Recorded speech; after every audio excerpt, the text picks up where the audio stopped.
আমরা এই মুহূর্তে আচ্ছা। ফোনে যোগাযোগ করতে পেরেছি আমাদের প্রাক্তন কেন্দ্রীয় মন্ত্রী শ্রীমতী প্রতিমা ভৌমিক মহোদয় এবং একজন সমাজসেবী এবং এই রাজ্যের একজন প্রিয় দিদি। দিদি, শুভ বিজয়ার অনেক অনেক শুভেচ্ছা। বিটিভি ত্রিপুরার পক্ষ থেকে আপনার প্রতি রইল আমাদের শ্রদ্ধা, নমস্কার এবং ভালোবাসা। বিটিভির যারা কর্মকর্তা কার্যকর্তারা রয়েছেন সবাইকে বিজয়ার অনেক অনেক শুভেচ্ছা, প্রাণ ভরা ভালোবাসা। বিটিভির যারা দর্শক শ্রোতারা রয়েছেন আপনাদেরকে শারদীয়া দুর্গোৎসবের শুভেচ্ছা এবং বিজয়ার অনেক অনেক শুভেচ্ছা। যারা আমাদের গুরুজনরা রয়েছেন সবাইকে আমার প্রণাম। সবাই ভালো থাকবেন, আসছে বছর আবার হবে। বিজয়া দশমীর এই শুভক্ষণে আপনার ব্যক্তিগত অনুভূতি কি দিদি? আমরা একটা বছর অপেক্ষা করি এই শারদীয়া দুর্গাপূজা। আজকে মার বিদায় বেলা, নিশ্চয়ই খারাপ লাগছে। সেটা একটা আনন্দ মুখর পরিবেশে আমরা মাতোয়ারা ছিলাম।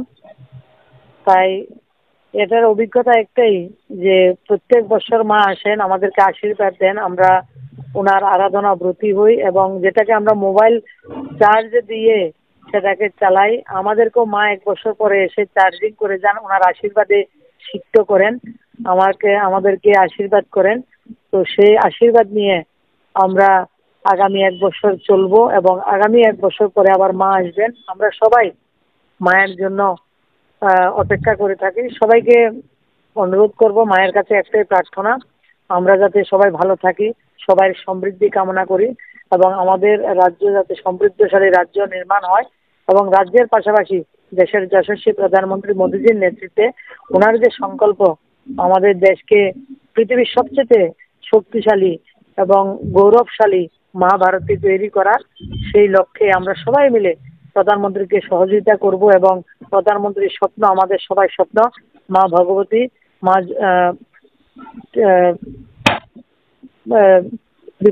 বিপদ তারিণী মহিষাসুর মর্দিনী যাতে সেই শক্তি মোদীজিকে দেন, আমাদের সবাইকে দেন, সেটাই প্রার্থনা। দিদি, দুর্গাপূজা শুধু ধর্মীয় উৎসব নয়, সামাজিক মিলন মেলা। এই এই উৎসবে সমাজে কিভাবে ঐক্যের বার্তা পৌঁছে দেন আপনি, বা কি আপনি কিভাবে দেখেন এই সময়টা? এটা সবাই মিলে আমাদের এই পুজো হয়। তো আমরা ঐক্য মতলব এটা আমাদেরই পুজো, দুর্গাপুজো আমাদের। যারা সামিল হন তো খুব ভালো এবং অনেকে এই জায়গাতে বিশৃঙ্খলাও তৈরি করেন। তো সেটা বিষয় নয়, বিষয় হচ্ছে সেটা আবেগের বিষয় আমাদের। এটা আমাদের ভাবাবেগ, এটা আমাদের প্রাণের বিষয়। বিশেষ করে আমরা যারা সনাতনী বাঙালি হিন্দুরা রয়েছে, আমাদের এটা বিষয়ের একটা আবেগের বিষয়। মা ভগবতীর আগমনটাকে আমরা প্রত্যেকটা ঘরে, এটা অন্য ধরনের একটা সেলিব্রেশন, একটা উৎসব, একটা আনন্দ আমাদের প্রত্যেকের ঘরে আমরা সেটাকে অনুভব করি। তো এটাকে সামাজিক, এটার সঙ্গে সঙ্গে সমাজের সঙ্গে আমাদের যে মেলবন্ধন, কারণ মেলা হচ্ছে মেলবন্ধন। তো মেলা আমরা যখন পুজোতে বের হই, অনেকের সঙ্গে পুরনো পরিচিত, অনেকের সঙ্গে দেখা হয়, আত্মীয় স্বজনরা বাড়িতে আসেন, অনেক আয় অতীত যেটাকে বলে গ্রাম্য ভাষায়। তো তাদের সঙ্গে আমাদের একটা অন্তত পুজোর সময়ে সেটা একটা সম্পর্কের রিপেয়ারিং, সম্পর্কের একটা সুন্দর মধুরতা আবার নতুন করে তৈরি হয় এক বছরের। সেজন্য আমরা সেটা অপেক্ষা করে থাকি। তো তাই সবাইকে, আপনার চ্যানেলের সবাইকে অনেক অনেক শুভেচ্ছা, অভিনন্দন, ধন্যবাদ। দিদি, আমি একটু জানবো, বেশ সুন্দর কথাগুলি আমরা শুনছিলাম আপনার কাছ থেকে। আপনার শৈশবে দুর্গাপূজার কোনো স্মৃতি আপনার আজও মনে পড়ে সেরকম রয়েছে কি? দেখুন, আমরা শৈশবে বিশেষ করে আমরা গ্রামের মানুষ, গ্রামের লোক।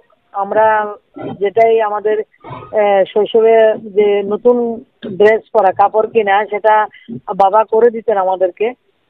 তো সেটার জন্য আমরা অপেক্ষা করতাম, নতুন জামা কাপড় সেলানো। আগে তো রেডিমেড কম পাওয়া যেত, আমরা টেইলার দিয়ে সেটাকে করে রাখতাম এবং অনেক ভাই বোন যারা ছিলাম সবাইকে এক ধরনের ড্রেসে বাবা কিনে দিতেন এবং ড্রেসের জন্য আমাদের একটা অন্য ধরনের উৎসাহ আমাদের থাকতো তখন। তো এটা একটা। আর দ্বিতীয়ত, আমরা গ্রামে থাকি, আমাদের অনেক দূরে দূরে পূজা হতো, আমরা হেঁটে সেগুলি পূজাতে যেতাম এবং প্রসাদ নেওয়া, বিশেষ করে নাড়ু প্রসাদ, এটার প্রতি একটা আকর্ষণ আমাদের ছিল এবং অঞ্জলি দেওয়াটা আমাদের। আমি যে জায়গাতে আমার বাড়ি, আমাদের ওই জায়গাতে দুর্গাপূজার কোনো তেমন ছিল না। অনেক দূরে আমাদের পুজো হতো, 1.5 কিলোমিটার 2 কিলোমিটার গিয়ে আমাদেরকে 3 দিনের মধ্যে যে অষ্টমী পুজোর দিন আমরা একটা অঞ্জলি দিতাম, একটু ভোগ নিয়ে যেতাম। তো এটা এখন তো অনেক কিছু সবকিছু সহজ হয়ে গেছে। আর বিশেষ করে আমাদের সরকার আসার পরে, মোদিজির নেতৃত্বে ত্রিপুরা রাজ্যে সরকার আসার পরে ত্রিপুরা রাজ্যে দুর্গাপূজাতে নতুন একটা ট্রেন্ড আমরা লক্ষ্য করছি। সব জায়গাতে মানুষের কেউ যদি নিজের ব্যক্তিগত বাড়িতেও পুজো করেন, তারাও দুস্থদের মধ্যে কাপড় বিতরণ করেন। এবং প্রত্যেকটা ক্লাব এবং প্রত্যেকটা সামাজিক কার্যকর্তা, রাজনৈতিক কার্যকর্তা সেটা করার চেষ্টা করছেন। বিশেষ করে অনেক সময় খাবারও ওনারা বিতরণ করছেন। এছাড়া দেখবেন প্রত্যেক পুজোর প্যান্ডেলে বিকেলবেলা প্রসাদের ব্যবস্থা থাকে। এটা আগে কখনো এমন ছিল না। আর প্রত্যেকটা পুজোর সংখ্যা বেড়েছে এবং প্রত্যেকটা পুজো আগের থেকে আরো বেশি সুন্দর করে সাজিয়ে তোলার চেষ্টা করছে সবাই মিলে। এটা অনেক পরিবর্তন গত 5 বছর ধরে আমরা লক্ষ্য করছি। দিদি, আপনি বলছেন যে আপনি গ্রামেই বড় হয়েছেন। গ্রাম আর শহরের মধ্যে এই যে পুজোর পার্থক্য আপনি খুঁজে পান না আজকের দিনে আপনার গ্রামের মনে হয়? শহরে যথেষ্ট পুজোর পার্থক্য।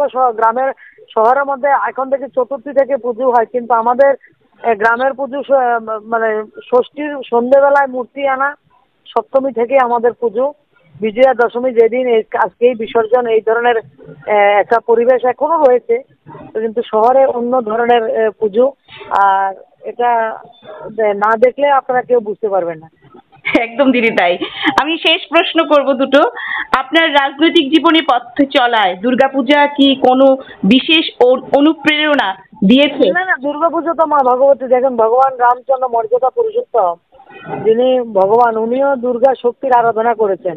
তো আমরা এই শক্তির আরাধনা যেটাকে আমরা করছি, ওইটা একটা আলাদা অনুভূতি।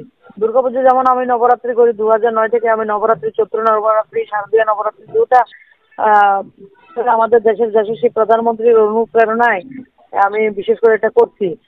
তো উনি সবসময় সারা নবরাত্রি উনি করেন, ব্রত পালন করেন। আমি দেখেছি উনি মুখ্যমন্ত্রী হওয়ার পরে ওনার থেকে অনুপ্রাণিত হয়ে আমি 2009 থেকে বরাবর এই নবরাত্রি আমি ব্রত করছি। তো এটার মধ্যে আলাদা একটা উদ্দীপনা হয়, আলাদা একটা আপনার পুজোর মধ্যে ভালো লাগে। এটা এটা খুব সুন্দর এবং রিয়েলি আমাদের পূজা অর্চনার মধ্যে শক্তি আছে, সেটা বোঝা যায়। একদম দিদি, আমরা প্রায় একদম শেষ কথা বলবো।